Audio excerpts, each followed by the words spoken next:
گلیاں جو تھوڑی دیر پہلے قریب خالی تھی، ولیم کے گاؤں میں داخل ہونے سے کچھ ہی دیر بعد سکھوں کو اپنے گھروں سے باہر کھینچنے لگی۔ ان کے لیے گاؤں میں کسی گورے کی آمد طوفان سے کم نہیں تھی۔ لوگ گھروں سے باہر نکل تو آئے تھے، مگر جودھا پور کی نسبت ان کے ہاں خوف کی کیفیت زیادہ تھی۔ ہر ایک جانتا تھا کہ مونگی کی تباہی اور قتل تو بہرحال جنڈو والا نے ہی کیا ہے۔ ولیم دیکھ رہا تھا لوگ آپس میں کچھ خسر پھسر کر رہے ہیں۔ خوف کے باوجود ولیم کے ارد گرد کچھ لوگ جمع ہو گئے۔ ان میں سے ایک شخص سے متھرا داس نے پوچھا، او بڈھے، سردار سودا سنگھ کا کچھ پتہ ہے؟ اس شخص نے، جس کی داڑھی ناف تک آتی تھی اور ہاتھ میں سیر بر کا لوہے کا کڑا تھا، ہاتھ جوڑ کر پرنام کیا اور کہا، صاحب جی، وہ سامنے سودا سنگھ کی حویلی ہی تو ہے۔ پھر ایک طرف ہاتھ کا اشارہ کر کے، لو جی، وہ سردار صاحب خود ہی آ رہے ہیں۔ ولیم نے سامنے دیکھا، 100 فٹ کے فاصلے پر سردار سودا سنگھ آ رہا تھا۔ اس کے آگے پیچھے 8-10 جوان کرپانے اور برچھیاں لیے ہوئے تھے۔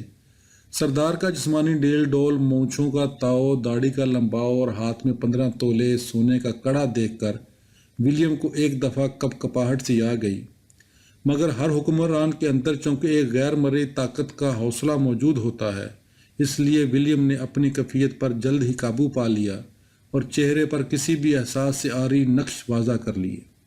اتنے میں سردار سودا سنگھ نے نزدیک ہو کر ہاتھ جوڑے اور پرنام کیا۔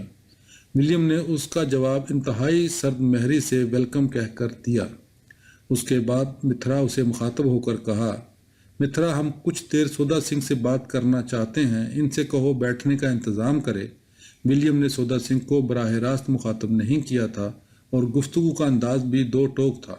اس کا مطلب یہ تھا کہ صاحب کمشنر بہادر کے موڈ ٹھیک نہیں تھے۔ سودا سنگھ سے بالواسطہ مخاطب ہونا اور بے پرواہی سے پرنام کا جواب دینا ایسی گستاخی تھی جس نے اس کی طبیعت کو نہایت منغص کیا۔ اس نے سوچا، سب قسمت کے کھیل ہیں، ورنہ اس گوری چمڑی کے 6 فٹ بالکے کی کیا حیثیت تھی؟ ابھی زمین میں قلعے کی طرح گاڑ کر 7 ڈاچی باندھ دیتا، یا پھر چھدو سے کہتا کہ اسے ذرا جانبڑ پھیر، اور بیلنے پر بیلوں کی جگہ اس فرنگی کو جو دیتا۔ مگر اب کیا کیا جا سکتا تھا؟ آخر سرکار انگریز تھی۔ چنانچہ غصے کے باوجود سودا سنگھ نے چہرے پر خوشگوار سی کیفیت پیدا کرتے ہوئے کہا، سرکار کا جنڈو والا میں قدم رکھنا ہمارے باغ ہیں۔ صاحب بہادر کو برا نہ لگے تو میری حویلی حاضر ہے، وہیں بیٹھ کے بات کر لیتے ہیں۔ اس کے ساتھ ہی سردار جی کے چہرے پر ہلکے پسینے کے قطرے نمودار ہو گئے۔ ولیم نے قدم بڑھائے تو متھرا فوراً باہر کی طرف ہو کر تعظیم سے چلنے لگا۔ دونوں سنتری بندوقیں لیے ولیم کے پیچھے ہو گئے۔ ولیم تھوڑا سا آگے بڑھا تو دلبیر سنگھ نے جیپ سٹارٹ کر کے آہستہ آہستہ حویلی کی طرف بڑھا دی۔ ولیم جیسے ہی حویلی میں داخل ہوا، اس کی ہیبت نے ایک دفعہ پھر اسے اپنی جکڑ میں لے لیا۔ اتنے بڑے اور وسیع احاطے میں چاروں طرف سینکڑوں برآمدے اور برآمدوں میں چھوٹی اینٹوں سے بنائے گئے سینکڑوں ستون ایک کے بعد ایک اس طرح پھیلے تھے جیسے ستونوں کے جنگل آباد ہوں۔ یہ تمام ستون 90 کے زاویے کی خمدار ڈانٹوں کا بار اٹھائے ہوئے تھے۔ ان ڈانٹوں کے سروں پر گول اور چوڑی دار محرابوں والے بام پر پھیلائے ہوئے آگے کی طرف جھکے تھے۔ برآمدوں کے اندر 20-20 قدم ہٹ کر کمرے تھے، جن کے دروازے اور کھڑکیاں شیشم کی سیاہ لکڑی اس خوبصورتی سے تیار کی گئی تھی کہ کاریگروں کو داد دیے بغیر نہیں رہا جاتا تھا۔ یہ کمرے بھی اتنی ہی تعداد میں تھے جتنی تعداد میں دروازے تھے۔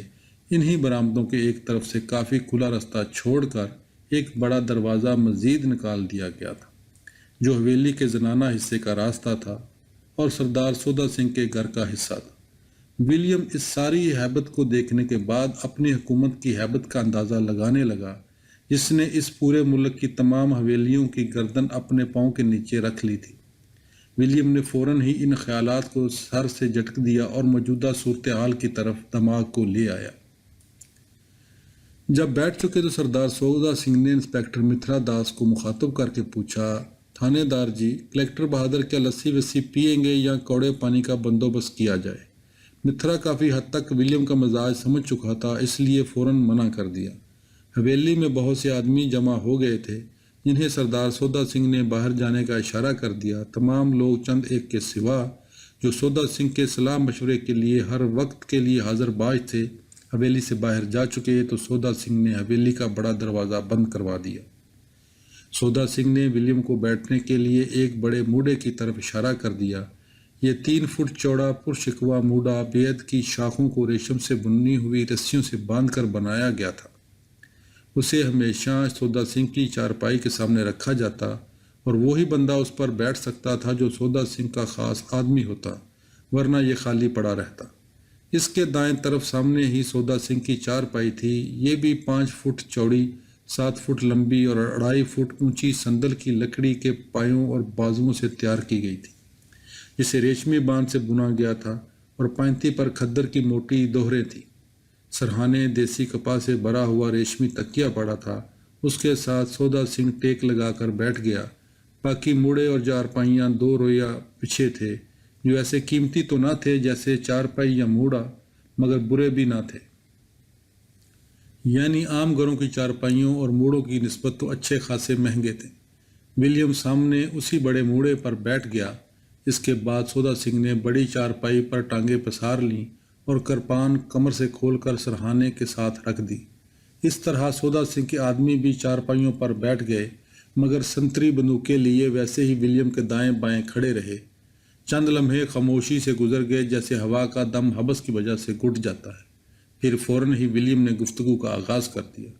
اسی لمحے مترا نے محسوس کیا کہ ولیم کے چہرے پر ایسا رعب تھا کہ ابھی تک اس نے اسے ایسی حالت میں نہیں دیکھا تھا۔ اب وہ محض ایک نو آموز اسسٹنٹ کمشنر نہیں لگ رہا تھا، بلکہ ایک منجا ہوا انگریز سرکار کا نمائندہ معلوم ہوتا تھا۔ سودا سنگھ، ہم آپ کے جنڈووالا میں آئے ہیں، براستہ جودھا پور۔ کیا آپ کو ہمارا اس راستے سے بغیر اطلاع دیے آنا پسند آیا؟ سودا سنگھ، جو پہلے ہی بے قراری کی کیفیت میں تھا، کو ولیم کے پہلے ہی سوال کی تیز کاٹ نے ہلا کے رکھ دیا۔ اسے اول تو ولیم کا اس کے نام سے سردار کا لفظ ہٹا دینا ہی برا لگا کہ اپنے بندوں کے درمیان اس کی یہ صاف توہین تھی۔ اس پر ستم یہ کہ سوال جس چابک دستی سے کیا گیا تھا، اس طرح کی بجارتوں اور چال بازیوں کے سننے کی اسے عادت نہ تھی۔ یہ سب عمل سودا سنگھ پر بہت گراں گزرا۔ اس سے پہلے کہ وہ کچھ بولتا، فوجا سیو، جو سودا سنگھ کی ہر مشکل معاملے میں مدد کر گزرتا تھا، نے سوچا کہیں سودا سنگھ کوئی بونگی نہ مار دے۔ فوراً بولا، سرکار، یہ ملک آپ کا ہے، ہم آپ کی رعایا ہیں۔ آپ جب اور جس وقت چاہیں اپنی رعایا کی سیوا کو آ سکتے ہیں۔ اس میں ہمارے پسند اور ناپسند کی کون سی بات ہے؟ ولیم کو فوجا سیوں کی اس طرح دخل اندازی پر شدید غصہ آیا۔ وہ جانتا تھا اس طرح کے لوگ بات سنبھالنے کے بہت ماہر ہوتے ہیں۔ کسی بھی معاملے کو چھپانے اور مجرم کو بچانے میں ان سے زیادہ کارآمد کوئی نہیں ہوتا۔ فوجا سیوں کا جواب سن کر ولیم نے اپنی بیعت سامنے پڑی میز پر رکھ دی اور دوبارہ بولا، لیکن اس نے فوجا سیوں کی طرف دیکھا بھی نہیں، مخاطب سودا سنگھ کو ہی رکھا۔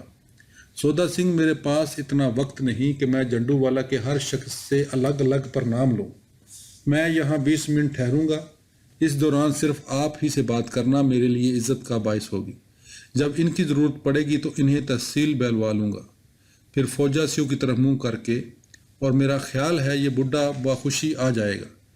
ولیم کی بڑبڑاہٹ سن کر فوجا سیوں تو بالکل ہی بیٹھ سا گیا، اس کی ساری پھرتیاں ہوا ہو گئیں۔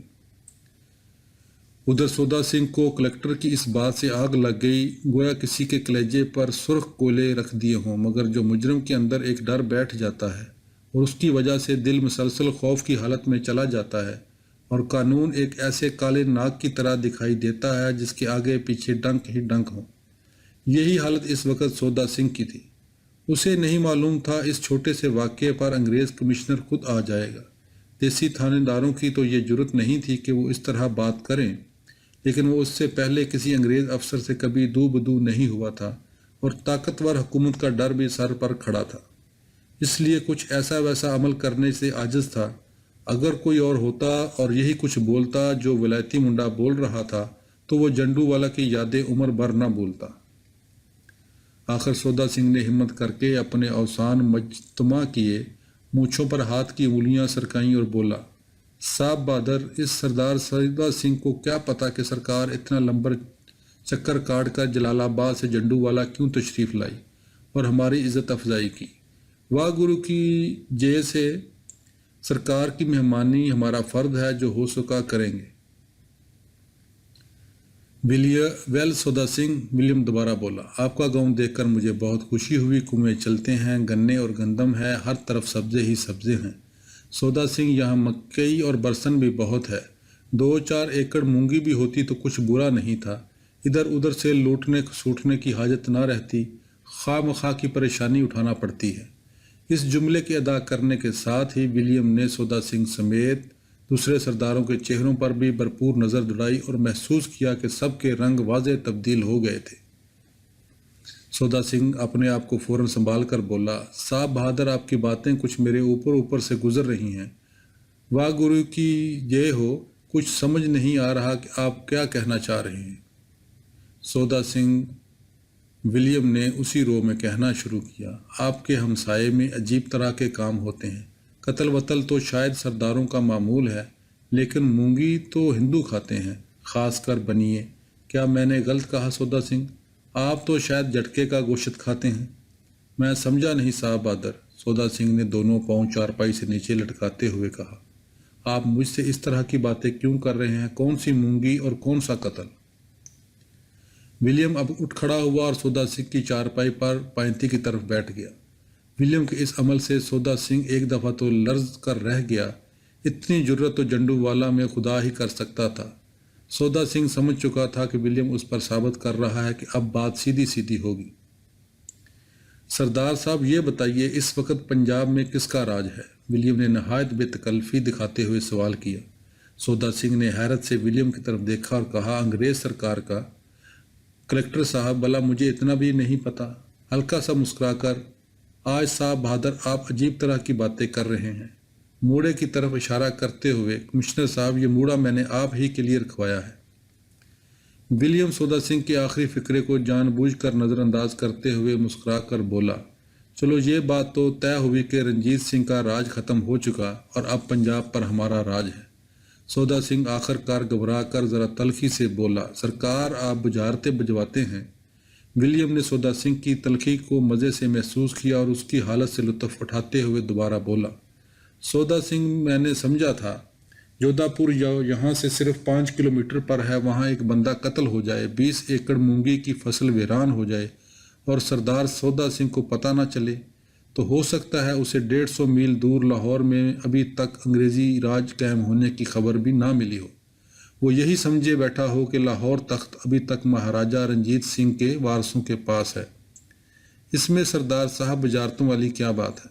سودا سنگھ کے ماتھے پر دوبارہ پسینہ آ گیا، مگر جلد ہی اپنے آپ کو سنبھالا اور بولا، صاحب بہادر، میں لائل پور گیا ہوا تھا، کل آیا ہوں۔ رات پتہ چلا کہ جودھا پور میں ایک بندہ قتل ہو گیا ہے اور مونگی کو آگ لگ گئی ہے، لیکن میں نے پورا سیاپا نہیں سنا۔ ولیم نے سودا سنگھ کی طرف بھرپور تن سے دیکھا اور کہا، سیاپا سردار جی گورنمنٹ آپ کو بتا دے گی، اس لیے تو ہم آئے ہیں۔ آپ لائل پور میں تھے، آپ کی غیر حاضری میں یہ سانحہ ہوا اور آپ کو کچھ پتہ نہیں۔ اب ہمارا کام ہے اس پورے قصے کی تفصیل بتائیں کہ آپ کی غیر موجودگی میں بدماشوں کا ٹولہ جودھا پور میں داخل ہوا، ایک بندہ قتل کر دیا، مونگی کاٹ کر گڈھوں اور چھکڑوں پر لاد لی اور باقی کو آگ لگا دی، حالانکہ یہ سب کام آپ کی موجودگی میں ہونے چاہیے تھے۔ سردار سودا سنگھ گفتگو کے اس الٹ پھیر کے انداز سے بالکل واقف نہ تھا اور نہ ہی اسے یہ پتہ چل رہا تھا کہ ولیم اس طرح باتیں کیوں کر رہا ہے، کس لیے سیدھی سیدھی واردات اس پر نہیں ڈال دیتا، جبکہ ولیم سودا سنگھ کو ذہنی طور پر اذیت پہنچانا چاہتا تھا، جس میں وہ کامیاب ہو رہا تھا۔ ادھر فوجا سیوں ڈانٹ کھا کر خاموش دور بیٹھا یہ سمجھ چکا تھا کہ سودا سنگھ کے ہاتھ پڑوں کے نیچے آنے ہی والے ہیں۔ اسے پتہ چل گیا تھا کہ یہ فرنگی چھوہرا واقعہ ٹیڑھی کھیر ہے جس کو گمانا ممکن نہیں، چنانچہ اس نے خاموشی ہی میں غنیمت سمجھی اور چپ چاپ بیٹھا رہا۔ البتہ سودا سنگھ نے یہ سمجھ لیا کہ اب بات کھل کر کی جائے، جو ہونا ہے وہ تو ہو ہی جائے گا، کیونکہ سرکار کو اس کے کرتوت کا پتہ چل گیا ہے۔ ایسے ہی تو یہ فرنگی چھوکرا اوکھی اوکھی باتیں نہیں کر رہا، لہٰذا وہ اب صاف صاف جواب دینے لگا اور کچھ دلیری سے بولا، کمشنر صاحب، غلام حیدر ابھی منڈا ہے۔ یہ بات ٹھیک ہے کہ شیر حیدر کی مجھ سے پرخاش تھی، پر اس کی موت کا واہ گرو کی سوں مجھے بھی بہت افسوس ہوا، لیکن یہ بات اس چھوکرے کو کون سمجھائے کہ بزرگوں پر اتنے بڑے کوڑے الزام سوچ سمجھ کے لگانے چاہیے۔ پھر بھی جو ہو سکا جودھا پور کے معاملے میں آپ کی سیوا کروں گا۔ کمشنر صاحب نے